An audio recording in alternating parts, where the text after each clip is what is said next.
ధనుస్సు రాశి జనవరి నెల ఎలా ఉండబోతుంది గురుగారు? నాయన విద్యార్థులు తస్మాత్ జాగ్రత్త. జనవరి అనేటువంటిది ధనస్సు రాశి వారికి ఒక రకమైన ప్రాణ సంకటం అని చెప్పవచ్చు. విద్యార్థులకు చాలామంది విద్యార్థులు ఏం చెయ్యాలో అర్థం కాని పరిస్థితి. ఈ విధానం అయితే అమెరికాలో మనం ఎక్కువ చూస్తామమ్మా. ఏం చెయ్యాలో కానీ అర్థం కాని పరిస్థితి, ఏం చేస్తున్నప్పటికీ కూడా నిలబడలేని పరిస్థితి, నిలువ నీడ లేదు అంటారు చూశారండి. అలా ఉన్న వాళ్ళు కొద్దో గొప్ప చిన్నా చితకా చేసేటువంటి పనుల మీద కూడా వాళ్ళకి ఇబ్బంది కలగవచ్చు. ఆ పనుల నుంచి కూడా వాళ్ళు పక్కకు వచ్చేటువంటి అవకాశాలు ఉన్నాయి. ఒత్తిడి పెరిగి మామూలుగా చదువుకోవడానికి వచ్చిన వాళ్ళు ఏదో ఒక చిన్న చిన్న ఉద్యోగాలు చేసుకుంటూ ఉంటారు.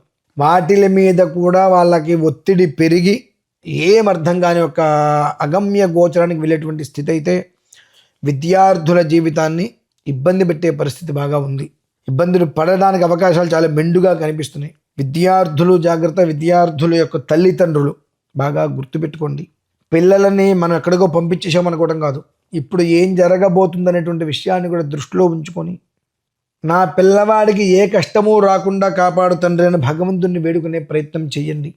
గురుబలం పూర్తిగా తగ్గిపోవటం వలన చేసేటువంటి ప్రదేశాలలో కూడా ఆ పనులు వాళ్ళకి సరిగ్గా రాకపోవటం వలన సరైన స్థితి లేక వాళ్ళకి చాలామంది స్టూడెంట్స్ అయితే ఎందుకు వచ్చింది ఇట్లా అనేటువంటి ఒక మానసికంగా మెంటల్గా టార్చర్ అయిపోవడానికి చాలా అవకాశాలు యోగ్యంగా ఎక్కువగా కనిపిస్తున్నాయి.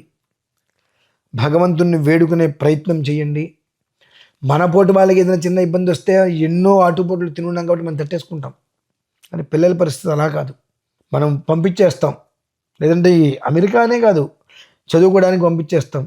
అక్కడ వాళ్ళు సీనియర్స్ ద్వారా ఒక మెంటల్ టార్చర్ రాగింగ్కి గురి కావచ్చు.